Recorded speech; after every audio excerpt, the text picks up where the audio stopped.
Hello all. Today's topic one more chance on the Israel and Biden three-phase ceasefire plan. Today's topicல Israel war பற்றி பேசியிருக்காங்க. Israel வார் என்னன்னு பார்த்தீங்கன்னா, இஸ்ரேலுங்கிற country காசா strip அப்படிங்கிற ஒரு சிறிய பகுதி மெடிட்ரேனியன் சீயை ஒட்டியுள்ள ஒரு சிறிய துண்டு நீண்ட நேரோவாக இருக்கக்கூடிய ஒரு குறுகலான துண்டை அடையணும்னு சொல்லி இஸ்ரேல் போர் தொடுக்கிறாங்க காசா ஸ்ட்ரிப் மேலே. இவங்களுக்கு சப்போர்ட்டிவாக ஹமாஸ்ங்கிற ஒரு முஸ்லீம் அமைப்பு, இவங்க பாலஸ்தீனிய அமைப்பு, இவங்க மிலிட்ரி குரூப் எல்லாம் உள்ளடக்கிய ஒரு அமைப்பு. இவங்க காசா ஸ்ட்ரிப்புக்கு ஹெல்ப் பண்ணுறாங்க ஹமாஸ். ஸோ இப்படி போயிட்டுருக்கும் பொழுது யூஎன் செக்யூரிட்டி கவுன்சில் இந்த போரை உடனடியாக நிறுத்தணும்னு சொல்லிட்டு ஒரு அக்ரிமெண்ட் ரெசல்யூஷனாக கொடுக்குறாங்க. என்னென்னா 3-phase சீஸ்ஃபயர் பிளான்கிற ஒரு அக்ரிமெண்ட்டை ரெசல்யூஷனாக கொடுக்குறாங்க. பட் அது நீண்ட நாளாகவே நிலுவையிலேயே இருக்கிறதுக்கு காரணம் இஸ்ரேல் கிடையாது, ஹமாஸ் அப்படிங்கிற அமைப்பு தான் அப்படின்னு சொல்லிட்டு யூஎஸ் சொல்கிறாங்க. யூஎஸ் சொல்கிறாங்க. ஓகேவா? இதுதான் இங்கே இதை பற்றி பேசியிருக்காங்க. Next topic food factory on food inflation. ஃபுட்டோட ரா மெட்டீரியல்ஸ் மட்டுமே உங்களுக்கு பணவீக்கத்தை சந்திக்கிறது, அதிக விலை மதிப்பு உயர்ந்து கொண்டே போகிறது அப்படிங்கிறத பற்றி பேசியிருக்காங்க. First word light out. Light அவுட்னா ஸ்ப்ரெட் ஆகிறது, ஃபுல் எக்ஸ்டென்ட்டில் ஸ்ப்ரெட் ஆகிறது தான் லைட் அவுட். சரிங்களா? ஸ்ப்ரெட் ஆகிறது ஃபுல் எக்ஸ்டென்ட்டில். அதாவது இப்போ ஒரு நியூஸ் எல்லாம் இருக்குதுன்னு வச்சுக்கோங்களேன், ரூமர்ஸ் எல்லாம் ஃபுல் எக்ஸ்டென்ட்டில் ஸ்ப்ரெட் ஆகும். அதுதான் லைட் அவுட். ஓகேங்களா? செகண்ட் மீனிங் என்னென்னு பார்த்தீங்கன்னா அரேஞ்ச் பண்ணுறது, கன்ஸ்ட்ரக்ட் பண்ணி வைக்கிறது. ஒரு பொருள் இப்படி இருக்குன்னா ஒரு அரேஞ்ச் பண்ணி வைக்கிறது. கன்ஸ்ட்ரக்ட் பண்ணுறதுனா இப்படி கன்ஸ்ட்ரக்ட் பண்ணுறதையும் நம்ம லைட் அவுட்னு சொல்லுவோம். சரிங்களா? பில்டிங்ஸ் எல்லாம் கன்ஸ்ட்ரக்ட் பண்ணுறது. Okay, moving to next word ரெசல்யூஷன்னா தீர்மானம் கொண்டு வர்றது தான் ரெசல்யூஷன். இதுக்கு க்ளூ என்னென்னு பார்த்தீங்கன்னா ஒரு சொல்யூஷன் வேணும் அப்படின்னா அதுதான் தீர்மானம்.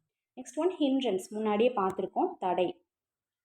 ஒரு ஹிண்ட் கொடுத்துட்டு ரன் ஆகிடுவாங்க, அது நமக்கு ஒரு விஷயத்தை செய்ய விடாமல் தடை பண்ணணும்னு பார்த்துருந்தோம்.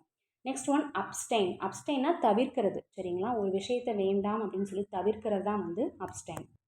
டென்ஸ்லி அப்படின்னா க்ளோஸாக, கம்பேக்டாக, க்ரௌடட் மேனரில் இருக்கிறது இல்லையா, திக்லி. சரிங்களா? அதுதான் டென்ஸ்லி பாப்புலேட்டட் ஏரியாஸ்ன்னு சொல்லுவேன்.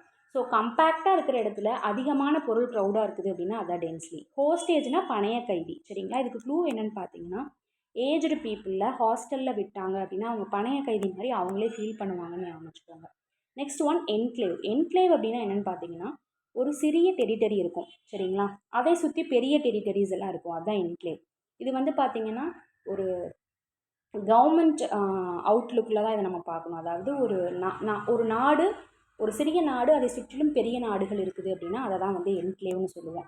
இதுக்கு க்ளூ என்னென்னு பார்த்தீங்கன்னா இது என்னோட கேவ்னு நான் நினச்சிட்டு இருந்தேன், பட் என்னை சுற்றி மிகப்பெரிய டெரிட்டரிஸ் எல்லாம் இருக்குதுன்னு சொல்லி க்ளூ ஃபிக்ஸ் பண்ணிக்கோங்க.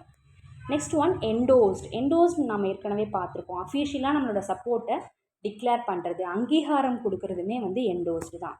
நெக்ஸ்ட் ஒன் ப்ளீஸ் அப்படின்னா இம்பார்ட்டண்ட்டாக ஒரு எமோஷ்னலாக ரெக்வஸ்ட் வைக்கிறது. சரிங்களா? Emotional request or important request தான் இம்பார்ட்டண்ட் அல்லது emotional request. Next one prolonging அப்படின்னா ரொம்ப நாளாக நீடித்து கொண்டிருக்கிறது. Continuing for a long time தான் ப்ரொலாங்கிங். சரிங்களா? ரொம்ப நாளாக நீடித்து கொண்டிருக்கிறது தான் prolonging. Next one rogue. Rogue அப்படின்னா முரட்டுத்தனம். சரிங்களா? டிஃப்ரெண்ட்டாக பிஹேவ் பண்ணுறது தான் ரோக். ஓகேவா? நெக்ஸ்ட் ஒன் அன்ரிலண்டிங் அப்படின்னா கண்டினியூஸாக ஸ்ட்ராங்காக இருக்கிறது, வீக்கரே ஆகாமல் கண்டினியூஸாக ஸ்ட்ராங்காகவே இருக்கிறது தான் அன்ரிலண்டிங். லாகிங் அப்படின்னா அஃபீஷியலான ரெக்கார்டு ரிட்டன் பண்ணி வச்சுருக்கிறது. அஃபீஷியலாக ஒரு ரெக்கார்டை ரிட்டன் பண்ணி வச்சுருக்கிறது தான் லாகிங். ஸோ இதுக்கு க்ளூ என்னென்னு பார்த்தீங்கன்னா நம்ம ரெக்கார்ட்ஸ் எல்லாமே லாகின் பண்ணி வச்சுருக்கணும்னு ஞாபகம் வச்சுக்கோங்க. ஸ்டீப்பர்னால் ரொம்ப ரைஸ் ஆகிறது இல்லை ஃபால் ஆகிறது, குயிக்காக நடக்கிறது. ஸ்லோப்பான விஷயத்துலாம் என்ன ஆகும், ரைஸ் ஆகிறதா இருந்தாலும் ஃபால் ஆகிறதா இருந்தாலும் ஈஸியாக கீழே விழுகும் ஸ்லோப்பாக இருக்கிறதுனால. அதுதான் ஸ்டீப்பர். நெக்ஸ்ட் ஒன் ஃபோர்காஸ்ட் அப்படின்னா ப்ராபப்ளி என்ன நடக்க போகுது ஃப்யூச்சரில் அப்படின்னு நம்ம அனுமானம் பண்ணுறது, யூகிக்கிறது தான் ஃபோர்காஸ்ட். நாட் வித்ஸ்டாண்டிங் அப்படின்னா இன்ஸ்பைட் ஆஃப் சம்திங், அதற்கு பதிலாக தான் நாட் வித்ஸ்டாண்டிங். ஓகேங்களா? இதற்கு பதிலாக இதுன்னு சொல்கிறோம் இல்லையா, அதான் நாட் வித்ஸ்டாண்டிங். ஓகே, டுமாரோ ஒரு சர்டன் வேர்ட்ஸ் லேர்ன் பண்ணிக்கலாம். Thank you. Have a nice day.